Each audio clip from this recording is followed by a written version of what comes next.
Our conversation today is about law in the Old Testament. Law is one of those words that has kind of an interesting reputation. Sometimes in church we hear negative discussions about law. Aren't you glad we're not under the law? Or the law was restrictive, or nobody could really keep the law.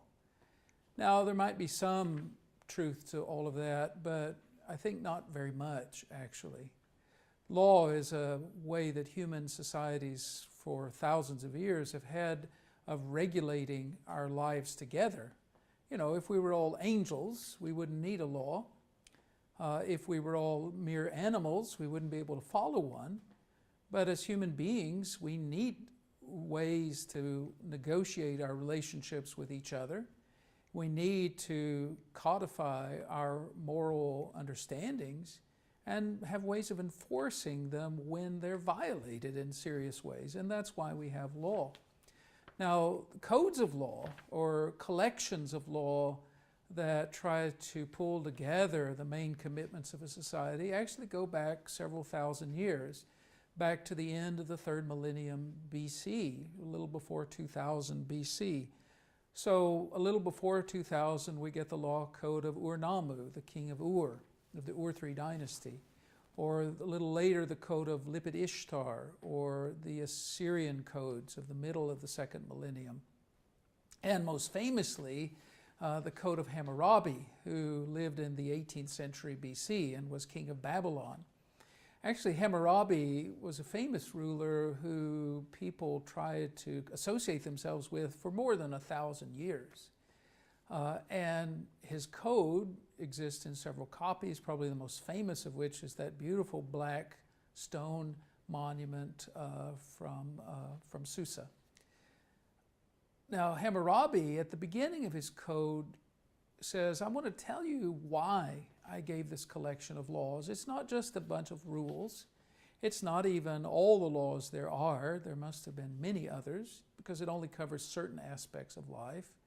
But he has this long discussion at the beginning of the law code, which reads, there was a time, he says, when Anu, the king of the gods, the sky god, and Enlil, the lord of heaven and earth, determined that Marduk should govern as Enlil all the peoples of the earth. It was then that Anu and Enlil ordained Hammurabi, a devout prince who fears the gods, to demonstrate justice within the land, to destroy evil and wickedness, to stop the mighty exploiting the weak, to rise like the sun god Shamash over all of humanity. And he goes on in this way, talking about how important it was that he, Hammurabi, had been chosen by the gods to bring law to human beings, to both the weak and the strong, to both native and foreigner. Law, as Hammurabi understood it, and as ancient people in general understand it, came in some way or another from the realm of the gods. It was divine in origin, not necessarily every little detail, but in its basic outlook and functioning.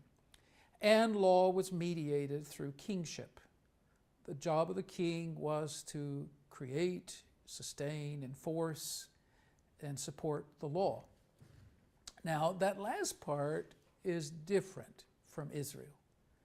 In ancient Israel, there are several law codes, or collections of laws, if you'd think the word code is a little too fancy.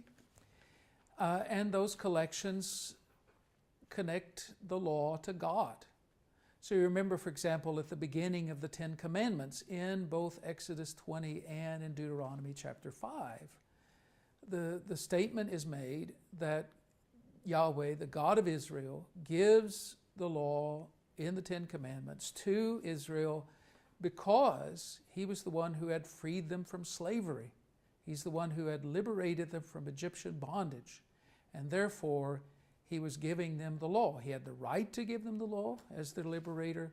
And more than that, God was bringing order to the chaos that they had experienced. They had moved from a realm in which they were the victims of state lawlessness, of oppression, to a world in which they were able to live together.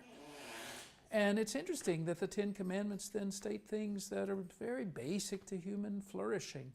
Well, honor your parents so you may live long on the earth. It may go well with you. Or don't bear false witness against your neighbor, because who wants to live with a bunch of liars? And even laws that really aren't strictly enforceable, right? Don't covet whatever your neighbor has. Well, how do you enforce that? There's no covetousness police, fortunately. But you're trying to embed into law a series of moral judgments. Now, there are other things. As I said, there are multiple collections of law in the Old Testament. Actually, there are 7. The 10 Commandments, that's one. It shows up twice in Deuteronomy and in Exodus. Also, there's what's called the Covenant Code, which is a very ancient set of laws related to Israel's life as an agrarian society. That's Exodus 21 to 23. Also, there's this interesting story in Exodus 34. You remember Israel, they'd been told don't be idolaters, and what do? The first thing they do is they make a golden calf. They become idolaters. And yet, as the story unfolds, God says, well, we're going to start over, and gives them a new set of laws, these ritual laws in Exodus 34. Also, you have the laws of the priestly laws in Leviticus 1 through 16, and what's called the Holiness Code, a whole set of instructions about how people can be holy in their everyday lives, so that in a way they can be like the priests. That's Leviticus 17 to 27. And the code in Deuteronomy 12 through 26, which covers all kinds of things about how you deal with people, how you make decisions in a law court, what limits you can place on the powerful, how you deal with each other in economic life, how you avoid cheating each other. And then Exodus 27, the final, my personal favorite, is often called the Curses Code. I just like saying Curses Code. But it's really just an agreement. Israel says, okay, you've given us all these blessings. Here's what we agree to do as human beings. Now, law, again, is something that's all over the Old Testament. There's stories that try to play out, how does law apply? What does it mean to honor your father and your mother? Well, Noah and his children. There's a story about that. Or what does it mean not to bear false witness against your neighbor? So we have a story, say, of King Ahab and Jezebel, who decide they like a vineyard that their neighbor Naboth has. They decide to steal it when he refuses to sell it to them. And so they suborn witnesses in a law court who charge him with all kinds of terrible crimes leading to his execution. That particular story, I think, is a violation of almost all 10 of the 10 Commandments, right? So the idea that law is some alien thing or some negative thing, I think, is a misguided understanding of it. We need rules. Rules help us live together. And frankly, if you think about it for 1 second, in the Old Testament there are, by most counts, 613 laws, which sounds like a large number until you go to the library and look up the code of, let's say, United States law.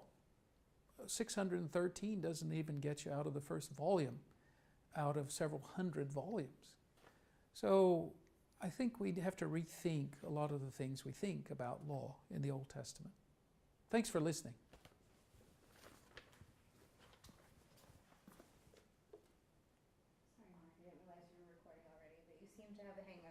I think I do. Go ahead. Well, except I don't have the hang of turning it off. How about give it a fast